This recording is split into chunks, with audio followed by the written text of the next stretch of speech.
നമസ്കാരം, ഏവർക്കും സഹകാരി റേസ് പ്ലസിൻ്റെ മറ്റൊരു ക്ലാസ്സിലേക്ക് സ്വാഗതം. ഇന്ന് നമ്മൾ ഡിസ്കസ് ചെയ്യാൻ പോകുന്നത് സോഷ്യൽ കേസ് വർക്കിൽ ആവശ്യപ്പെട്ട അല്ലെങ്കിൽ പ്രധാനപ്പെട്ട കുറച്ച് സ്കില്ലുകളാണ്. എന്തെല്ലാമാണ് സോഷ്യൽ കേസ് വർക്ക് പ്രാക്ടീസ് ചെയ്യാൻ വേണ്ടുന്ന സ്കില്ലുകൾ, ഏത് തരം ഹ്യൂമൻ റിലേഷൻഷിപ്പിൽ ഏത് തരത്തിലാണ് ആക്റ്റീവായിട്ട് സ്കില്ലുകൾ ഒരു 1-to-1 റിലേഷൻഷിപ്പിൽ യൂസ് ചെയ്യേണ്ടത് തുടങ്ങിയിട്ടുള്ള ഇമ്പോർട്ടൻ്റ് ആയിട്ടുള്ള കുറച്ച് core skills in social case വർക്കാണ് നമ്മൾ ഡിസ്കസ് ചെയ്യുന്നത്. അപ്പോൾ എന്താണ് സോഷ്യൽ കേസ് വർക്കിൽ സ്കില്ലിൻ്റെ ഇമ്പോർട്ടൻസ്? നമ്മൾ ഒരുപാട് ടെക്നിക്സുകൾ പഠിച്ചു, അല്ലെങ്കിൽ ഒരുപാട് പ്രിൻസിപ്പിളുകൾ പഠിച്ചു, ഒരുപാട് പ്രൊഫഷണൽ എത്തിക്സ് പഠിച്ചു, ഒരുപാട് തിയററ്റിക്കലി എങ്ങനെ കാര്യങ്ങളെ അപ്രോച്ച് ചെയ്യാമെന്നുള്ള തിയററ്റിക്കൽ അണ്ടർസ്റ്റാൻഡിങ് നമുക്കുണ്ട്. എന്നിരുന്നാൽ പോലും ആരുടെ കൂടിയാണോ നമ്മൾ വർക്ക് ചെയ്യുന്നത്, അല്ലെങ്കിൽ നമ്മുടെ ക്ലയൻറ്റുമായിട്ട് ഡീൽ ചെയ്യുന്ന സമയത്ത് നമ്മൾക്കുള്ള ചില ഇൻ്റർപേഴ്സണൽ ആൻഡ് ഇൻട്രാപേഴ്സണൽ സ്കില്ലുകൾ തീർച്ചയായിട്ടും ഈ ഒരു റിലേഷൻഷിപ്പിലേക്ക് പോസിറ്റീവായിട്ടൊരു ഇമ്പാക്റ്റ് കൊണ്ടുവരും. അപ്പോൾ സോഷ്യൽ കേസ് വർക്ക് ഒരുപാട് എസെൻഷ്യൽ സ്കില്ലുകളെ ബേസ് ചെയ്താണ് അതിൻ്റെ എഫിഷ്യൻസി ഡിസൈഡ് ചെയ്യുന്നത്. അടിപൊളിയായിട്ടൊരു കേസ് വർക്ക് സെഷൻ കംപ്ലീറ്റ് ചെയ്യണമെങ്കിൽ തീർച്ചയായിട്ടും സബ്ജക്റ്റ് നോളജിന് പുറത്തായിട്ട് ഒരു വ്യക്തിക്ക് അല്ലെങ്കിൽ ഒരു പ്രൊഫഷണൽ പ്രാക്ടീസ് ചെയ്യുമ്പോൾ പ്രയോഗിക്കേണ്ടുന്ന കുറച്ച് എസെൻഷ്യൽ സ്കില്ലുകളുണ്ട്. ആ ഒരു സ്കില്ല് ഡെവലപ്പ് ചെയ്യാൻ വേണ്ടിയിട്ട് കൂടിയാണ് നമ്മൾ സോഷ്യൽ കേസ് വർക്കിന് ട്രെയിനിങ്ങുകൾ ഉപയോഗിക്കുന്നത്. ഇൻറ്റേൺഷിപ്പുകൾ വഴിയായിട്ടും പ്ലേസ്മെൻറ്റുകൾ വഴിയായിട്ടും ഒക്കെ നമ്മൾ 1-to-1 കോൺടാക്ട്സിൽ ആളുകളായിട്ട് ഡീൽ ചെയ്യാൻ കേസ് വർക്കേഴ്സിനെ അല്ലെങ്കിൽ സോഷ്യൽ വർക്കേഴ്സിനെ അനുവദിക്കുന്നത് തന്നെ ഇത്തരത്തിലുള്ള സ്കില്ലുകൾ ഇവഞ്ച്വലി ബിൽഡ് ചെയ്യാൻ വേണ്ടിയിട്ടാണ്. അപ്പോൾ തീർച്ചയായിട്ടും മറ്റേതൊരു പ്രൊഫഷൻ പോലെയും എസെൻഷ്യൽ സ്കില്ലുകളുടെ അടിസ്ഥാനത്തിൽ, സ്കില്ലിൻ്റെ യുഗമാണിതല്ലേ, അപ്പോൾ സ്കില്ലുകളുടെ അടിസ്ഥാനത്തിൽ വർക്ക് ചെയ്യുന്ന ഒരു പ്രൊഫഷനാണ് സോഷ്യൽ കേസ് വർക്കും. അപ്പോൾ ഇങ്ങനെ എന്തിനു വേണ്ടിയിട്ടാണ് ഈ സ്കില്ലുകൾ നമ്മൾ യൂസ് ചെയ്യേണ്ടത്? നമുക്ക് കമ്മ്യൂണിക്കേഷൻ സ്കില്ലുകൾ ഉണ്ടായിരിക്കാം, ലിസണിങ് സ്കിൽ ഉണ്ടായിരിക്കാം, നെഗോഷിയേഷൻ സ്കില്ലുകൾ ഉണ്ടായിരിക്കാം. അപ്പോൾ ഈ സ്കില്ലുകളെല്ലാം നമ്മളൊരു കേസ് വർക്ക് കോണ്ടെക്സ്റ്റിൽ യൂസ് ചെയ്യേണ്ടുന്നത് ആളുകൾ ഫേസ് ചെയ്യുന്ന, നമ്മുടെ അടുത്ത് വരുന്ന ക്ലയൻറ്റ് ഫേസ് ചെയ്യുന്ന പ്രോബ്ലത്തെ എഫക്റ്റീവായിട്ട് ഡീൽ ചെയ്യാൻ വേണ്ടിയിട്ടും അവരുടെ സോഷ്യൽ ഫങ്ഷനിങ് ഇംപ്രൂവ് ചെയ്യാൻ വേണ്ടിയിട്ടും ആയിരിക്കണം. അപ്പോൾ നമ്മുടെ സ്കില്ല് കൊണ്ട് അൾട്ടിമേറ്റ്ലി യൂസ് ഉണ്ടാകേണ്ടുന്നത് നമ്മുടെ അടുത്ത് വരുന്ന ക്ലയൻറ്റിന് തന്നെ ആയിരിക്കും. അപ്പോൾ ക്ലയൻറ്റിൻ്റെ ഒരു സിസ്റ്റം നമ്മൾ പരിശോധിക്കുകയാണെങ്കിൽ ഒരു ഇൻഡിവിജ്വലിനെ ഒരുപാട് കാര്യങ്ങൾ ഇൻഫ്ലുവൻസ് ചെയ്യുന്നുണ്ടെന്ന് നമ്മൾ കഴിഞ്ഞ ക്ലാസ്സിലൊക്കെ ഡിസ്കസ് ചെയ്തതാണ്. അപ്പോൾ അത്തരത്തിൽ ഒരു ഇൻഡിവിജ്വലിന് ഏറ്റവും സിഗ്നിഫിക്കൻ്റ് ആയിട്ടുള്ള ഒരു ഏരിയ ആണ്, അല്ലെങ്കിൽ അവൻ്റെ മൈക്രോ സിസ്റ്റം വളരെ ഇമ്പോർട്ടൻ്റ് ആണ്. അപ്പോൾ മൈക്രോ സിസ്റ്റം എന്ന് പറയുന്നത് യൂഷ്വലി നമ്മുടെ വളരെ ഇമ്മീഡിയറ്റ് സർക്കിളിലുള്ള പിയർ ഗ്രൂപ്പ്, സ്കൂള്, ഫാമിലിയൊക്കെ ഇൻക്ലൂഡ് ചെയ്യുന്ന മൈക്രോ സിസ്റ്റം ഉണ്ട്. അതുപോലെ തന്നെ എക്സ്റ്റെൻഡഡ് ഫാമിലീസ്, അല്ലെങ്കിൽ കുറച്ചുകൂടി എക്സ്റ്റെൻഡഡ് ആയിട്ടുള്ള നെറ്റ്വർക്ക് ഇൻവോൾവ് ആയിരിക്കുന്ന മിസോ സിസ്റ്റംസ് ഉണ്ട്.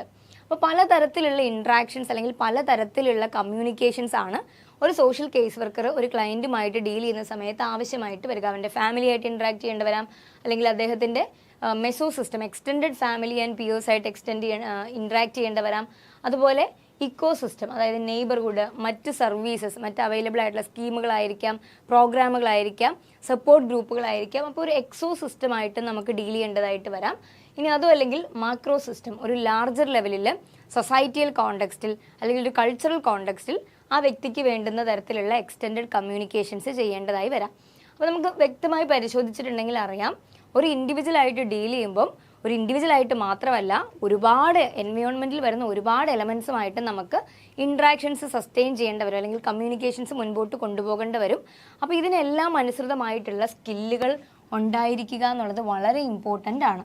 അപ്പോൾ ഇതിനെല്ലാം വെറൈറ്റീസ് ഓഫ് സ്കില്ലുകൾ ഇമ്പോർട്ടൻ്റ് ആണ്. അത് ഏതൊക്കെയാണ് ആ സ്കില്ലുകൾ എന്ന് നമുക്ക് ഡീറ്റെയിൽ ആയിട്ട് നോക്കാം.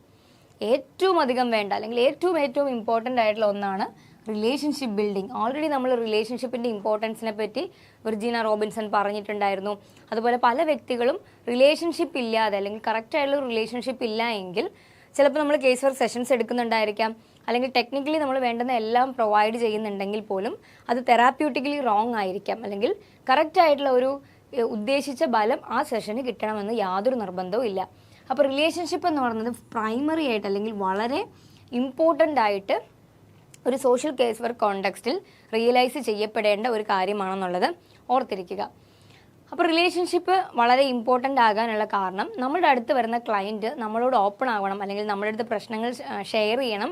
ഏറ്റവും ട്രാൻസ്പെറൻ്റ് ആയിട്ട് കമ്മ്യൂണിക്കേഷൻ മുൻപോട്ട് പോകണമെങ്കിൽ അത്യാവശ്യമായിട്ടും നമ്മളത് ചോദിച്ചറിയാൻ പറ്റണം, അല്ലെങ്കിൽ നമ്മളുടെ അടുത്ത് കംഫർട്ടബിൾ ആയിട്ടുള്ളൊരു റിലേഷൻഷിപ്പ് ബിൽഡ് ചെയ്യാനുള്ളൊരു എനേബിളിംഗ് സ്പേസ് നമ്മൾ ക്ലയൻറ്റിന് പ്രൊവൈഡ് ചെയ്യണം. അപ്പോൾ ഈ ഒരു റിലേഷൻഷിപ്പ് ഉണ്ടെങ്കിൽ മാത്രമാണ് ക്ലയൻറ്റിന് നമ്മളുടെ അടുത്ത ഒരു പേഴ്സണൽ ആയിട്ടുള്ള കമ്മ്യൂണിക്കേഷൻസ്, അല്ലെങ്കിൽ അവരുടെ പ്രോബ്ലംസ് റിവീൽ ചെയ്യുമ്പോൾ വളരെ കംഫർട്ടബിൾ ആൻഡ് ട്രാൻസ്പെറൻ്റ് ആയിരിക്കാൻ സാധിക്കുകയുള്ളൂ. അതുപോലെ trust, confidence, mutual respect, encouragement, help സീക്കിങ്ങിനെ സഹായിക്കുന്ന അല്ലെങ്കിൽ ഒരു വ്യക്തിക്ക് നമ്മളുടെ അടുത്ത് ഏറ്റവും നല്ല സർവീസ് സീക്ക് ചെയ്യാൻ പറ്റുന്ന രീതിയിൽ ഒരു ട്രസ്റ്റ്, ഒരു വിശ്വാസവും ഒരു ആത്മവിശ്വാസവും മ്യൂച്വൽ ആയിട്ടുള്ള ഒരു റെസ്പെക്റ്റും അതുപോലെ തന്നെ എൻകറേജ്മെൻറ്റും ചെറിയ ചെറിയ എഫോർട്ടുകൾക്ക് പോലും ആത്മാർത്ഥമായിട്ടുള്ള പ്രോത്സാഹനവും നൽകുക എന്നുള്ളത് ഒരു റിലേഷൻഷിപ്പ് അല്ലെങ്കിൽ നല്ലൊരു പ്രൊഫഷണൽ റിലേഷൻഷിപ്പ് ബിൽഡ് ചെയ്യുമ്പോൾ വളരെ ഇമ്പോർട്ടൻ്റ് ആയിട്ട് കേസ് വർക്കർ ശ്രദ്ധിക്കേണ്ടുന്ന കാര്യങ്ങളാണ്. അപ്പം ഓൾറെഡി കോൺഫിഡൻ്റ് ആയിട്ടുള്ള ഒരു കേസ് വർക്കർക്ക് മറ്റൊരാളിൽ കോൺഫിഡൻസ് ഇൻസ്റ്റിൽ ചെയ്യാനായിട്ട് സാധിക്കുകയുള്ളൂ. അപ്പോൾ നമ്മളെ റെസ്പെക്റ്റ് ചെയ്യണമെന്ന് ആഗ്രഹിക്കുന്ന പോലെ നമ്മൾക്കും തിരിച്ച് റെസ്പെക്റ്റ് കൊടുക്കാൻ പറ്റുകയും ചെയ്യണം എന്നുള്ളത് നല്ലൊരു റിലേഷൻഷിപ്പ് ബിൽഡ് ചെയ്യാൻ വളരെ ഇമ്പോർട്ടൻ്റ് ആയിട്ടുള്ള കാര്യമാണ്. അതുപോലെ തന്നെ ഇവിടെ ഷെയർഡ് ആയിട്ടുള്ള റെസ്പോൺസിബിലിറ്റീസ് ഉണ്ട്. ഒരു റിലേഷൻഷിപ്പിനകത്ത് മ്യൂച്വൽ റെസ്പോൺസിബിലിറ്റി ഉണ്ട് അല്ലേ. നമ്മുടെ പാരൻസിന് നമ്മളോട് റെസ്പോൺസിബിലിറ്റി ഉണ്ട്, നമുക്ക് നമ്മുടെ പാരൻസിനോട് റെസ്പോൺസിബിലിറ്റി ഉണ്ടായിരിക്കാം. അതിൻ്റെ എല്ലാം അടിസ്ഥാനം ആ ഒരു പാരൻറ്റ് ചൈൽഡ് റിലേഷൻഷിപ്പ് തന്നെയാണ്. അപ്പോൾ ഏതൊരു റിലേഷൻഷിപ്പ് പോലെയും പേഴ്സണൽ റിലേഷൻഷിപ്പിനകത്ത് ഒരു റെസ്പോൺസിബിലിറ്റി ഉള്ളതുപോലെ തന്നെ പ്രൊഫഷണൽ റിലേഷൻഷിപ്പുകൾക്കകത്തും ഒരു റെസ്പോൺസിബിലിറ്റി ഉണ്ടായിരിക്കും. അതുപോലെ തന്നെ ഡിഫറൻസസിനെ അക്സെപ്റ്റ് ചെയ്യാൻ സാധിക്കണം. നമ്മുടെ അടുത്ത് വരുന്ന എല്ലാ ക്ലയൻറ്റും നമ്മുടെ അതേ കേപ്പബിലിറ്റി ഉള്ളവരോ നമ്മുടെ അതേ സോഷ്യോ എക്കണോമിക് ബാക്ക്ഗ്രൗണ്ട് ഉള്ളവരോ അതേ പശ്ചാത്തലത്തിൽ ജനിച്ചവരും ജീവിച്ചവരും ഒന്നും ആയിരിക്കണം എന്നില്ല. എന്നിരുന്നാൽ പോലും അവരുടെ വ്യത്യാസങ്ങളെ, അവരുടെ വൈരുദ്ധ്യങ്ങളെ നമുക്ക് അക്സെപ്റ്റ് ചെയ്യാൻ പറ്റുക എന്നുള്ളത് ഈ ഒരു റിലേഷൻഷിപ്പ് ബിൽഡിങ്ങിൽ വളരെ ഇമ്പോർട്ടൻ്റ് ആയിട്ടുള്ള കാര്യമാണ്. അപ്പോൾ എപ്പോഴും ഓർത്തിരിക്കുക, നല്ല സ്കില്ലിൻ റിലേഷൻഷിപ്പ് ബിൽഡിംഗ് ഉള്ള ആളുകൾ ഈസി ആയിട്ട് കേസ് വർക്കർ ക്ലയൻറ്റ് റാപ്പോ ബിൽഡിങ്ങിൽ വളരെ നന്നായിട്ട് ശോഭിക്കും.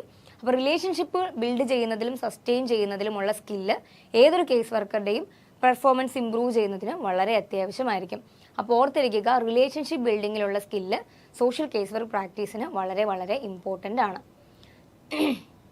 രണ്ടാമത്തേതാണ് ജെന്യൂൻനെസ്. എന്താണ് ജെന്യൂൻനെസ്? നമ്മൾ ജെന്യൂൻ ആയിട്ടുള്ള ഒരു വ്യക്തിയായിരിക്കുക. ജെന്യൂൻ ആയിട്ടുള്ള ഒരു വ്യക്തിയായിരിക്കുക എന്ന് പറഞ്ഞിട്ടുണ്ടെങ്കിൽ നമ്മൾ തന്നെ ഓണസ്റ്റ് ആയിരിക്കുക, ഓൾസോ കോൺഗ്രുവൻ്റ് ആയിരിക്കുക. ഓണസ്റ്റ് ആയിരിക്കുക എന്ന് പറഞ്ഞാൽ അറിയാം, നമ്മൾ സത്യസന്ധമായിട്ടുള്ള കാര്യങ്ങൾ മാത്രം പറയുക, ചെയ്യുക, അൺറിയലിസ്റ്റിക് ആയിട്ടുള്ള കാര്യങ്ങൾ ചെയ്യാതിരിക്കുക. നമ്മൾ ഐഡിയൽ ആയിട്ടുള്ള ഒരാളാണെന്ന് കാണിക്കാൻ വേണ്ടി നമ്മുടെ ലൈഫിൽ ഇല്ലാത്ത എക്സ്പീരിയൻസ് ഉണ്ടാക്കി പറയുക, നമ്മൾ കുറച്ച് ഡൊമിനൻ്റ് ആണെന്ന് കാണിക്കാൻ വേണ്ടി എക്സാഗറേറ്റഡ് ആയിട്ടുള്ള സ്റ്റോറീസ് പറയുക തുടങ്ങിയ സാഹചര്യങ്ങൾ മാക്സിമം ഒഴിവാക്കി വളരെ ഓണസ്റ്റ് ആയിട്ടുള്ള ഒരു കമ്മ്യൂണിക്കേഷൻ നടത്തുക എന്നുള്ളത് ഭയങ്കര ഇമ്പോർട്ടൻ്റ് ആണ്. അപ്പോൾ ഓണസ്റ്റ് ആയിരിക്കുക, സത്യസന്ധമായിരിക്കുക. ക്ലയൻറ്റിൻ്റെ അടുത്ത് നമ്മളെ കൊണ്ട് എന്ത് ചെയ്യാൻ പറ്റും, നമ്മൾ എന്താണ് നമ്മളുടെ എക്സ്പീരിയൻസ്, എന്താണ് നമ്മുടെ ക്വാളിഫിക്കേഷൻ, എന്താണ് നമ്മുടെ എക്സ്പേർട്ട് ഏരിയ തുടങ്ങിയ കാര്യങ്ങൾ ഓണസ്റ്റ് ആയിട്ട് മാത്രം ഡീൽ ചെയ്യുക. നമ്മളെ കൊണ്ട് ഡീൽ ചെയ്യാൻ പറ്റുന്ന കേസസിനെ മാത്രം നമ്മുടെ അടുത്ത് പിടിച്ചു വെക്കുക. മറ്റൊരു കപ്പാസിറ്റി അല്ലെങ്കിൽ മറ്റൊരു സ്കില്ലാണ് വേണ്ടത് കോൺഗ്രുവൻസ്, അല്ലെങ്കിൽ മറ്റൊരു എബിലിറ്റി, ഒരു സ്റ്റേറ്റ് ആണെന്ന് പറയാം കോൺഗ്രുവൻസ്. കോൺഗ്രുവൻസ് എന്ന് പറഞ്ഞിട്ടുണ്ടെങ്കിൽ നമ്മൾ പറയുന്ന കാര്യങ്ങൾ തന്നെയാണോ നമ്മൾ ചെയ്യുന്നത്. നമുക്ക് എന്ത് വേണമെങ്കിൽ ക്ലയൻറ്റിൻ്റെ അടുത്ത് പറയാം, നമ്മൾ അങ്ങനെയായിരുന്നു ഇങ്ങനെയായിരുന്നു. ഭയങ്കരമായിട്ട് നമ്മൾ ഡൊമിനൻ്റ് ആണെന്ന് കാണിക്കാൻ, അല്ലെങ്കിൽ നമ്മൾ ചെയ്യാത്ത പല കാര്യങ്ങളും നമ്മൾ ചെയ്യുന്നുണ്ട് അല്ലെങ്കിൽ ചെയ്യണമെന്ന് ക്ലയൻറ്റിനോട് ആവശ്യപ്പെടാം. നമ്മൾ കോൺഗ്രുവൻ്റ് ആയിട്ടുള്ളൊരു വ്യക്തിയാണെങ്കിൽ നമ്മുടെ വാക്കും പ്രവൃത്തിയും തമ്മിൽ നല്ലൊരു സിമിലാരിറ്റി ഉണ്ടായിരിക്കും. നമ്മൾ വലിയ കാര്യങ്ങളൊക്കെ അഡ്വക്കേറ്റ് ചെയ്യുന്നു, അതിൻ്റെ നേരെ ഓപ്പോസിറ്റ് ആയിട്ടുള്ള കാര്യങ്ങൾ ജീവിതത്തിൽ ചെയ്യുന്ന ഒരാളാണെങ്കിൽ ആ ആൾക്കൊരു ജെന്യുവിൻ പ്രാക്ടീഷണർ ആയിരിക്കാൻ ബുദ്ധിമുട്ടായിരിക്കും. കാരണം ഒരു പരിധിയിൽ കൂടുതൽ നമുക്ക് ആക്ട് ചെയ്യാൻ പറ്റില്ല, അല്ലെങ്കിൽ ഒരു പരിധിയിൽ കൂടുതൽ ഇൻകോൺഗ്രുവൻസ് വരുമ്പോൾ എവിടെയെങ്കിലുമൊക്കെ ഒരു ഇംബാലൻസ് റിലേഷൻഷിപ്പിൽ ഉണ്ടാകും. അപ്പോൾ എപ്പോഴും പ്രാക്ടീസ് ചെയ്യുന്ന ഒരു കേസ് വർക്കർ സത്യസന്ധനായിരിക്കുക, ഓൾസോ പറയുന്നതും ചെയ്യുന്നതും തൻ്റെ ചിന്തകളും പ്രവർത്തികളും ക്ലയൻറ്റിനോട് ചെയ്യാൻ ആവശ്യപ്പെടുന്ന കാര്യങ്ങളും ഒക്കെ തമ്മിൽ ആശയപരമായിട്ടുള്ള ഒരു സിമിലാരിറ്റി ഉണ്ടായിരിക്കുക എന്നുള്ളത് വളരെ ഇമ്പോർട്ടൻ്റ് ആണ്. അപ്പോൾ ഇവിടെ തന്നെ ഏറ്റവും ആവശ്യമായിട്ടുള്ളൊരു കാര്യമാണ് നമ്മൾ നമ്മളുടെ തന്നെ ഫീലിങ്സിനെയും ആറ്റിറ്റ്യൂഡ്സിനെയും വാല്യൂസിനെയും മനസ്സിലാക്കുക. കാരണം എപ്പോഴും നമ്മൾ പറയുന്ന കാര്യങ്ങൾ നമ്മളുടെ വാല്യൂവിനോടും ആറ്റിറ്റ്യൂഡിനോടും നമ്മുടെ ചിന്താഗതികൾക്കും അനുയോജ്യമാണെന്ന് കരുതുന്ന കാര്യങ്ങളാണല്ലേ നമ്മൾ വിശ്വസിക്കുകയും പ്രാക്ടീസ് ചെയ്യുകയും ചെയ്യുന്നത്. അപ്പോൾ അതുപോലെ തന്നെയാണ് ഒരു പ്രൊഫഷണൽ കോണ്ടെക്സ്റ്റിൽ നമ്മളെപ്പോഴും മറ്റൊരാൾക്ക് അഡ്വക്കേറ്റ് ചെയ്ത് കൊടുക്കുന്നതും നമ്മളുടെ ചിന്താഗതിയിൽ ശരിയാണെന്ന് തോന്നുന്ന കാര്യങ്ങളായിരിക്കും. ഒരു പക്ഷേ അത് മറ്റൊരു കൾച്ചറിൽ അല്ലെങ്കിൽ മറ്റൊരു ബോൺ ആൻഡ് ബോട്ടപ്പിൽ ജനിച്ചു വന്ന വ്യക്തിയുടെ ചിന്താഗതിക്ക് അനുസരിച്ച് അത് അപ്രോപ്രിയേറ്റ് ആയിരിക്കണം എന്നില്ല. അപ്പോൾ ഏറ്റവും അത്യന്താപേക്ഷിതമായിട്ട് നമ്മൾ നമ്മുടെ സ്വന്തം ഫീലിങ്സ്, നമ്മൾ ഏത് നിലയിൽ ഫീൽ ചെയ്യുന്ന ആളാണ്, എന്താണ് നമ്മുടെ ആറ്റിറ്റ്യൂഡ്, എന്താണ് നമ്മുടെ വാല്യൂ സിസ്റ്റം എന്ന് മനസ്സിലാക്കണം. അതിനനുസൃതമായിട്ടായിരിക്കും നമ്മളിൽ നിന്ന് വരുന്ന ഓരോ ഇൻ്റർവെൻഷൻസും ഓരോ ആക്ടിവിറ്റീസും ഓരോ അഡ്വക്കസീസും വരുന്നത് എന്ന് മനസ്സിലാക്കുക. അപ്പോൾ നമുക്ക് ചില കാര്യങ്ങളൊക്കെ വളരെ കൺസേർവ്ഡ് ആയിട്ടുള്ള തോട്ടാണ്, വളരെ ഡിപ്ലീറ്റഡ് ആയിട്ടുള്ള വാല്യൂ ബേസ് ആണെന്നുണ്ടെങ്കിൽ നമ്മൾ പറയുന്ന കാര്യങ്ങളിലും അതെല്ലാം റിഫ്ലക്റ്റ് ചെയ്യും. അപ്പം അറ്റ് ദ എൻഡ് നമ്മളൊരു അത്യാവശ്യം സ്ട്രോങ് ആയിട്ടുള്ള വാല്യൂ സിസ്റ്റവും അത്യാവശ്യം ലിബറൽ ആയിട്ടുള്ള ആറ്റിറ്റ്യൂഡ്സും സ്വന്തം ഫീലിങ്സിനെ മനസ്സിലാക്കാനും സാധിക്കുന്ന ഒരു വ്യക്തിയായിരിക്കുമ്പോഴാണ് നമുക്ക് നന്നായിട്ട് മറ്റൊരാൾക്ക് ഇതൊക്കെ അഡ്വക്കേറ്റ് ചെയ്യാൻ സാധിക്കുന്നത്. അപ്പോൾ അതുകൊണ്ട് തന്നെ ഓണസ്റ്റ് ആയിട്ട് കമ്മ്യൂണിക്കേറ്റ് ചെയ്യുക. ഇമ്പൾസീവ് ആയിട്ടുള്ള ഷെയറിങ്, നമ്മളുടെ ജീവിതത്തെ പറ്റി ആവശ്യമില്ലാത്ത അല്ലെങ്കിൽ ക്ലയൻറ്റ് അറിഞ്ഞിട്ട് പ്രത്യേകിച്ച് ഒരു കാര്യവും ഇല്ലാത്ത സ്റ്റോറീസ്, തോട്ട്, ആക്ഷൻസ് അല്ലെങ്കിൽ പ്രീവിയസ് ലൈഫ് ഹിസ്റ്ററീസ് ഇമ്പൾസീവായിട്ട് ഷെയർ ചെയ്യാതിരിക്കുക. എക്സാമ്പിളായിട്ട് ക്ലയൻറ്റ് വന്നൊരു പ്രശ്നം പറയുമ്പോൾ തന്നെ ഇതെനിക്കും ഉണ്ടായിട്ടുണ്ട് എന്ന് പറഞ്ഞ് നമ്മളുടെ ഒരു പേഴ്സണൽ എക്സ്പീരിയൻസ് അനാവശ്യമായി ഷെയർ ചെയ്ത് രണ്ട് കൺഫ്യൂഷൻസ് ഉണ്ടാക്കേണ്ട കാര്യമില്ല. അതറിഞ്ഞിട്ട് ക്ലയൻറ്റിന് പ്രത്യേകിച്ച് ഒന്നും കിട്ടാനുണ്ടായിരിക്കില്ല. അല്ലെങ്കിൽ സിമിലർ സ്റ്റോറി പറഞ്ഞ ആളെ സമാധാനിപ്പിക്കുക, ഇമ്പൾസീവായിട്ട് നമ്മുടെ പേഴ്സണൽ ലൈഫ് ഷെയർ ചെയ്യുക, അല്ലെങ്കിൽ ഓവറായിട്ട് നമ്മുടെ ചിന്തകളും ആക്ഷൻസും ആറ്റിറ്റ്യൂഡ്സും പ്രൊജക്റ്റ് ചെയ്യുക. ഇതൊക്കെ ഒരു ജെന്യൂൻനെസ് കുറയ്ക്കാൻ, അല്ലെങ്കിൽ നമ്മൾ ഭയങ്കര എല്ലാം എക്സാഗ്രേറ്റ് ചെയ്യുന്ന ഒരാളാണെന്ന് തോന്നാം. അതുപോലെ നമ്മുടെ ജെന്യൂൻനെസ്സിനെയും ഇത് ബാധിക്കാം. അതുപോലെ ക്ലയൻറ്റിൻ്റെ ഫീലിങ്സിനാണ് നമ്മൾ പ്രയോറിറ്റി കൊടുക്കേണ്ടത്, നമ്മളുടെ ഫീലിങ്സിനോ നമ്മളുടെ പ്രീവിയസ് ലൈഫ് ഹിസ്റ്ററിക്കോ ഒന്നുമല്ല. അപ്പോൾ ക്ലയൻറ്റിൻ്റെ ഫീലിങ്സിനെ പ്രയോറിറ്റൈസ് ചെയ്യുക. പിന്നെ നമ്മളിൽ തന്നെ കംഫർട്ടബിൾ ആകുക. നമ്മളൊരു കേസ് വർക്ക് പ്രാക്ടീസ് ചെയ്യാൻ ഇമോഷണലി അല്ലെങ്കിൽ സോഷ്യലി മെച്യൂർഡ് ആയിട്ടുള്ള ഒരാളാണ്. ഇപ്പോൾ എക്സാമ്പിളായിട്ട് നമ്മൾ തന്നെ വളരെ സബ്സ്റ്റൻസിന് അഡിക്റ്റ് ആയിട്ടുള്ള ഒരാളാണ്. ജോലി കഴിഞ്ഞാൽ നമ്മൾ തന്നെ വളരെയധികം കൺട്രോൾ ചെയ്യാൻ പറ്റാത്ത രീതിയിൽ പല സബ്സ്റ്റൻസിലും അല്ലെങ്കിൽ ആൽക്കഹോളിന് അഡിക്റ്റ് ആയിട്ടുള്ള ഒരാൾ മറ്റൊരു അഡിക്ഷൻ പേഷ്യൻറ്റിനെ ട്രീറ്റ് ചെയ്യാനോ ഡീൽ ചെയ്യാനോ ഇൻ്റർവീൻ ചെയ്യാനോ ഒരുപക്ഷെ ആപ്റ്റ് ആയിട്ടുള്ള ഒരാളല്ല. സ്വന്തമായിട്ട് ഫെയിലായി, ഈ ഒരു ഉദ്യമത്തിൽ ഫെയിലായിട്ട് നിൽക്കുന്ന ഒരാൾക്ക് മറ്റൊരാളെ അതിൽ കൺട്രോൾ ചെയ്യാനോ മറ്റൊരാൾക്ക് വേണ്ടുന്ന ഗൈഡൻസ് കൊടുക്കാനോ ഒരു പക്ഷേ ആപ്റ്റ് ആയിരിക്കില്ല. അപ്പോൾ നിങ്ങൾ തന്നെ ചിന്തിക്കുക, ഇത്തരത്തിലുള്ള കേസ് എടുക്കാൻ നിങ്ങൾ കംഫർട്ടബിൾ ആണോ, അല്ലെങ്കിൽ നമ്മൾ കംഫർട്ടബിൾ ആണോ? അപ്പോൾ എപ്പോഴും ജെന്യൂൻ ആയിട്ടിരിക്കുക. അതായത് പ്രാക്ടീസ് ചെയ്യുന്ന സമയത്ത് നമ്മളുടെ എക്സ്പീരിയൻസിലും എക്സ്പേർട്ടൈസിലും ആറ്റിറ്റ്യൂഡിനും വാല്യൂവിനും ഫീലിങ്സിനും ഒക്കെ ആപ്റ്റ് ആവുന്ന തരത്തിലുള്ള കേസുകളെ പ്രയോറിറ്റൈസ് ചെയ്യുക. നമ്മളെ കൊണ്ട് ഡീൽ ചെയ്യാൻ പറ്റാത്ത, ചൂസ് ചെയ്യാൻ പറ്റാത്ത, നമ്മൾക്ക് ഒരുപാട് സെപ്പറേറ്റ് മറ്റൊരു വ്യക്തിയായിട്ട് കഷ്ടപ്പെട്ട് ഇൻട്രാക്ട് ചെയ്യേണ്ടി വരുന്ന തരത്തിലുള്ള സാഹചര്യങ്ങൾ ഒഴിവാക്കുക. അപ്പോൾ ജെന്യൂനായിട്ട് വളരെ സത്യസന്ധമായിട്ടും ഓണസ്റ്റ് ആയിട്ടും കോൺഗ്രുവൻ്റ് ആയിട്ടും ഇരിക്കാൻ പറ്റുക എന്നുള്ളത് ഒരു കേസ് വർക്കർക്ക് വേണ്ടുന്ന വളരെ ഇമ്പോർട്ടൻ്റ് ആയിട്ടുള്ള ഒരു സ്കില്ലാണ് ജെന്യൂനെസ്. ഓർത്തിരിക്കുക കേട്ടോ. മറ്റൊന്നാണ് യൂസ് ഓഫ് അതോറിറ്റി. അപ്പോൾ ഇത് ഉപയോഗിക്കുമ്പോൾ നമുക്ക് ചിലപ്പോൾ ഒരു നെഗറ്റീവായിട്ട് തോന്നാം. അതോറിറ്റി ഉപയോഗിക്കുക എന്ന് പറഞ്ഞാൽ നമ്മളൊന്ന് ഡൊമിനൻ്റ് ആവാൻ ശ്രമിക്കുക എന്നല്ലേ, അല്ലെങ്കിൽ നമ്മളൊന്ന് മെയിൻ ആവാൻ ശ്രമിക്കുക എന്നാണോ എന്നൊക്കെ നമുക്ക് ചിലപ്പോൾ തോന്നിയേക്കാം അല്ലേ. പക്ഷേ യൂസ് ഓഫ് അതോറിറ്റി എന്ന് പറഞ്ഞാൽ പോസിറ്റീവായിട്ടാണ് ഉപയോഗിച്ചിരിക്കുന്നത്. ഒരു വ്യക്തിക്ക് ഒരു പവർ ഉണ്ടെങ്കിൽ അതിനെ നല്ല രീതിയിൽ ഉപയോഗിക്കുക എന്നുള്ളത് വളരെ ഇമ്പോർട്ടൻ്റ് ആയിട്ടുള്ള ഒരു സ്കില്ലാണ്. ഇപ്പോൾ ഒരു കേസ് വർക്കർ എന്ന് പറയുന്ന വ്യക്തി എന്തുകൊണ്ടും ഹെൽപ്പ് ചോദിച്ചു വരുന്ന വ്യക്തിയേക്കാളും ഒരു അതോറിറ്റി ഉള്ള പൊസിഷനിലായിരിക്കാം. അറ്റ്ലീസ്റ്റ് ആൾ ട്രെയിൻഡ് ആണ്, ക്വാളിഫൈഡ് ആണ്, ഒരു ഏജൻസിയിൽ വർക്ക് ചെയ്യുന്ന ആളാണ്. തീർച്ചയായിട്ടും മറ്റ് ഏജൻസികളായിട്ട് കോൺടാക്റ്റ് ഉണ്ടായിരിക്കും, ഓരോരുത്തരെ സഹായിക്കാൻ അവൈലബിൾ ആയിട്ടുള്ള റിസോഴ്സിനെ പറ്റി അറിവുണ്ടായിരിക്കും. അപ്പോൾ നമുക്കിങ്ങനെയുള്ള ക്വാളിഫിക്കേഷൻ, എക്സ്പേർട്ടൈസ്, എക്സ്പീരിയൻസ് ഇതെല്ലാം നമുക്ക് നമ്മുടെ അടുത്ത് വന്ന ക്ലയൻറ്റിനെ വെച്ച് നോക്കുമ്പോൾ നമുക്കൊരു അഡീഷണൽ ബെനിഫിറ്റാണ്, അല്ലെങ്കിൽ അഡീഷണൽ അതോറിറ്റി പ്രൊവൈഡ് ചെയ്യുന്നുണ്ട്. അപ്പോൾ ഈ അതോറിറ്റി നമ്മൾ നമ്മുടെ അടുത്ത് വരുന്ന വൾണറബിൾ ആയിട്ടുള്ള ക്ലയൻറ്റിന് വേണ്ടിയിട്ട് ഉപയോഗിക്കുക എന്നുള്ളത് വളരെ എസെൻഷ്യൽ ആയിട്ടുള്ള ഒരു സ്കില്ലാണ്, പ്രത്യേകിച്ച് അവരുടെ ക്രൈസിസ് സിറ്റുവേഷൻസ് മാനേജ് ചെയ്യാനായിട്ട്. ഇപ്പോൾ എക്സാമ്പിളായിട്ട് ഡൊമസ്റ്റിക് വയലൻസിൻ്റെ വിക്റ്റിമായിട്ടുള്ള ഒരു സ്ത്രീ നമ്മളുടെ അടുത്ത് വരികയാണെന്ന് വിചാരിക്കുക. ആൾ അത്ര ലിറ്ററേറ്റ് അല്ല, അല്ലെങ്കിൽ എന്താണ് ചെയ്യേണ്ടതെന്ന് അറിയില്ല, നിയമവശങ്ങളൊന്നും അറിയില്ല. അപ്പോൾ നമ്മളെ സംബന്ധിച്ച് നമുക്ക് അത്യാവശ്യം ഡൊമസ്റ്റിക് വയലൻസ് ആക്റ്റുകളെ പറ്റി അറിയാം, പ്രൊട്ടക്ഷൻ ഓർഡേഴ്സിനെ പറ്റി അറിയാം. അപ്പം ഡൊമസ്റ്റിക് വയലൻസിൻ്റെ ഒരു കേസ് എങ്ങനെ റിപ്പോർട്ട് ചെയ്യണം എന്നറിയാം. അപ്പോൾ അത് നമ്മളുടെ അതോറിറ്റിയാണ്, നമ്മുടെ ക്ലയൻറ്റിന് അത് അറിയില്ല. ആ അതോറിറ്റി നമുക്ക് പോസിറ്റീവായിട്ട് ഉപയോഗിച്ച് ആളെ വേണ്ട പോലീസായിരിക്കാം അല്ലെങ്കിൽ കോർട്ടായിരിക്കാം റിക്വയർഡ് ആയിട്ടുള്ള അതോറിറ്റി, ലീഗൽ അതോറിറ്റിയുമായിട്ട് ലിങ്ക് ചെയ്യാനും ലീഗൽ സർവീസസ്, വൾണറബിൾ ആയിട്ടുള്ള ആളുകൾക്ക് വേണ്ടുന്ന ലീഗൽ സർവീസസ് ഫ്രീ ഓഫ് കോസ്റ്റിൽ നേടിയെടുക്കാൻ എന്തെങ്കിലും ചെയ്യാൻ പറ്റുമെങ്കിൽ അത്തരത്തിലുള്ള പ്ലാറ്റ്ഫോംസ് ആയിട്ട് ലിങ്ക് ചെയ്യാനും ഒക്കെ നമുക്ക് നമ്മുടെ ഈ അറിവ്, നമ്മുടെ ഈ അതോറിറ്റീനെ യൂസ് ചെയ്യാം. അപ്പോൾ അങ്ങനെ യൂസ് ചെയ്യുക എന്നുള്ളത് തീർച്ചയായിട്ടും ഒരു കേസ് വർക്കർക്കുള്ള ഒരു എസെൻഷ്യൽ ആയിട്ടുള്ള സ്കില്ലാണ്. ജസ്റ്റ് ഒരു എക്സാമ്പിൾ മാത്രം, പല രീതിയിൽ നമുക്ക് നമ്മുടെ അതോറിറ്റി യൂസ് ചെയ്യാം. നമുക്ക് ഹ്യൂമൻ സൈക്കോളജിയിലുള്ള അറിവ് ഉപയോഗിക്കാം, നമുക്ക് ആളുകളുടെ ബിഹേവിയറിലുള്ള അറിവുകൾ ഉപയോഗിക്കാം, നമുക്ക് ആളുകളുടെ ബിഹേവിയറിനെ മോഡിഫൈ ചെയ്യാൻ വേണ്ടിയിട്ട് ഈ അതോറിറ്റി ഉപയോഗിക്കാം. അപ്പോൾ പലപ്പോഴും നമ്മുടെ അതോറിറ്റി നമുക്ക് പല രീതിയിലും പോസിറ്റീവായിട്ട് ഉപയോഗിക്കാം. അപ്പോൾ ഈ അതോറിറ്റി ഉണ്ടെങ്കിൽ, അപ്പോൾ അതോറിറ്റി എന്ന് പറഞ്ഞിട്ടുണ്ടെങ്കിൽ trust, engagement, satisfaction, sense of security ഇതെല്ലാം ക്ലയൻറ്റിന് വേണ്ടി പ്രൊവൈഡ് ചെയ്യാനുള്ള ഒരു ചാനലായിരിക്കണം. അപ്പോൾ ക്ലയൻറ്റിന് ഇതൊക്കെ നമ്മൾ ഇത്രയൊക്കെ എഫിഷ്യൻ്റ് ആയിട്ട് കാര്യങ്ങൾ ചെയ്യുമ്പോൾ ക്ലയൻറ്റിന് ഓട്ടോമാറ്റിക്കലി നമ്മളോടൊരു ട്രസ്റ്റ് തോന്നും. ഓക്കെ, കുഴപ്പമില്ല, ഇതെന്തൊക്കെ അറിയാവുന്നൊരു കേസ് വർക്കറാണ്. ഓൾസോ നമ്മളോട് എൻഗേജ് ചെയ്യാൻ ആൾ ഇൻട്രസ്റ്റഡ് ആയിരിക്കും, ഈ ഒരു റിലേഷൻഷിപ്പിൽ അവർ സാറ്റിസ്ഫൈഡ് ആയിരിക്കും. ആൻഡ് ഒരു സെൻസ് ഓഫ് സെക്യൂരിറ്റി, അവർ റൈറ്റ് ഹാൻഡ്സിലാണ് അല്ലെങ്കിൽ they are working with the right people എന്നുള്ള ഒരു sense of comfort and security ക്ലയൻറ്റിന് കിട്ടും. അപ്പോൾ ഇതെല്ലാം പ്രൊവൈഡ് ചെയ്യുക എന്നുള്ളത് അതോറിറ്റി യൂസ് ചെയ്ത് ഒരു സോഷ്യൽ വർക്കർക്ക് അല്ലെങ്കിൽ ഒരു കേസ് വർക്കർക്ക് ചെയ്യാൻ സാധിക്കണം. അപ്പോൾ കേസ് വർക്കർ പിന്നെ ഈ ഏജൻസി ഡെലിഗേറ്റ് ചെയ്ത പവർ, ഒരു ഏജൻസിയിൽ ഇരിക്കുന്നു എന്നുള്ളതൊരു അഡീഷണൽ പവറാണ്.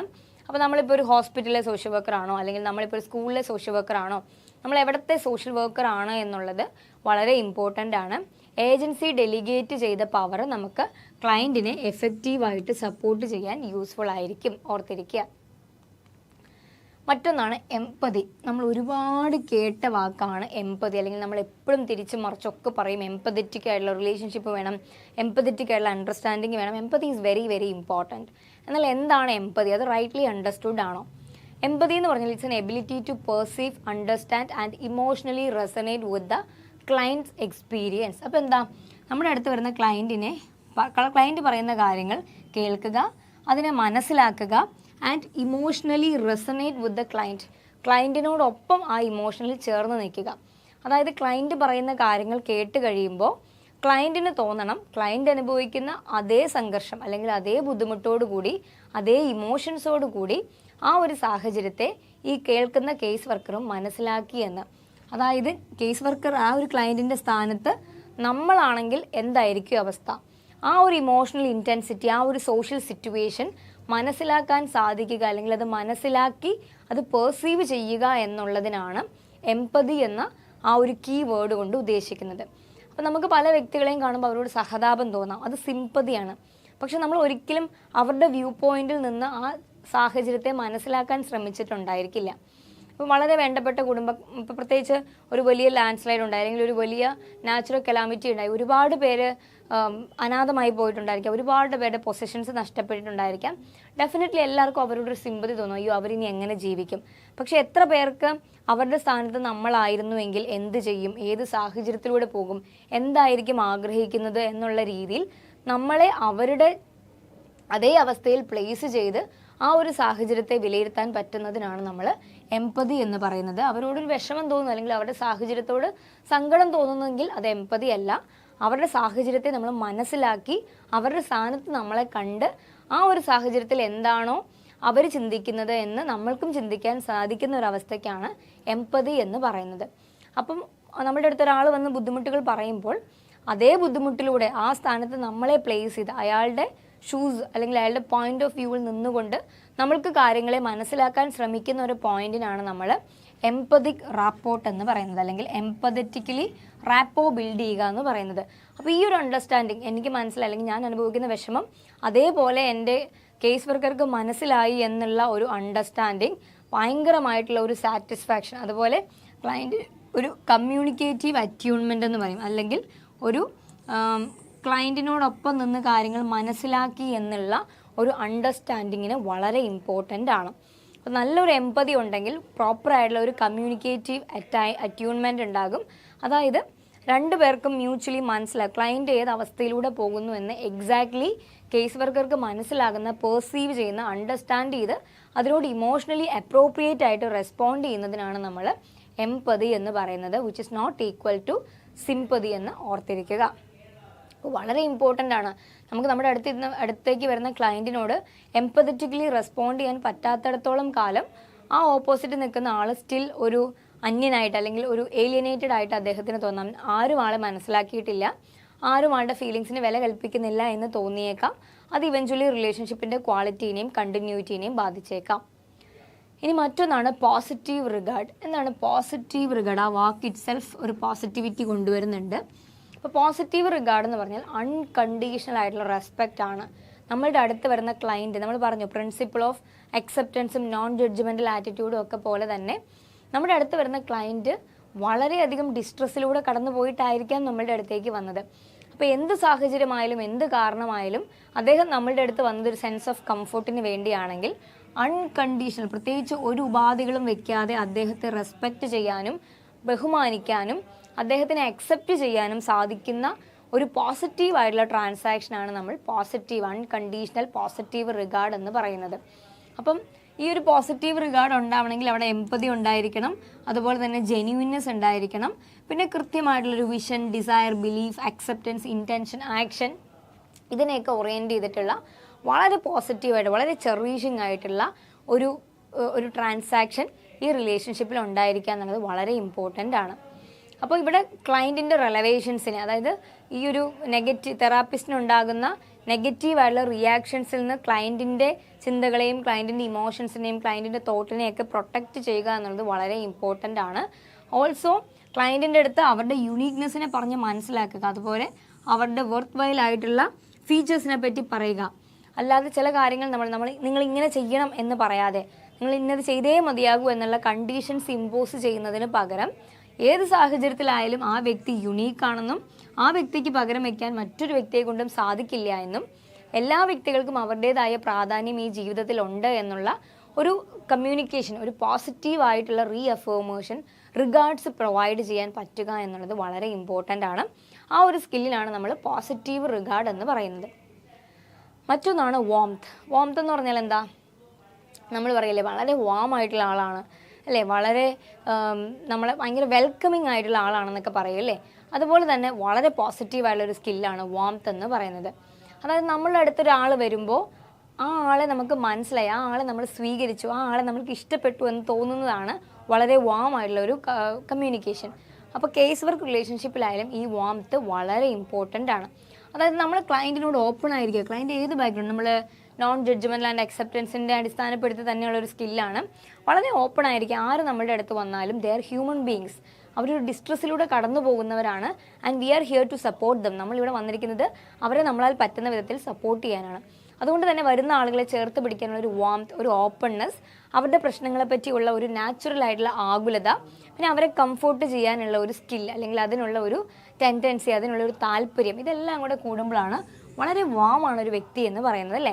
നമ്മളൊരു വീട്ടിൽ പോയി ആ വീട്ടുകാർ നമ്മളെ ഭയങ്കര അടിപൊളിയായിട്ട് ട്രീറ്റ് ചെയ്യുന്നു, നമ്മൾ ഭയങ്കര കാര്യമായിട്ട് ഭയങ്കര ജനറസ് ആയിട്ട് നമ്മളുടെ അടുത്ത് പെരുമാറുന്നെങ്കിൽ നമ്മളൊരു വളരെ വാമായിട്ടുള്ള ഒരു ഫാമിലിയാണെന്നല്ലേ.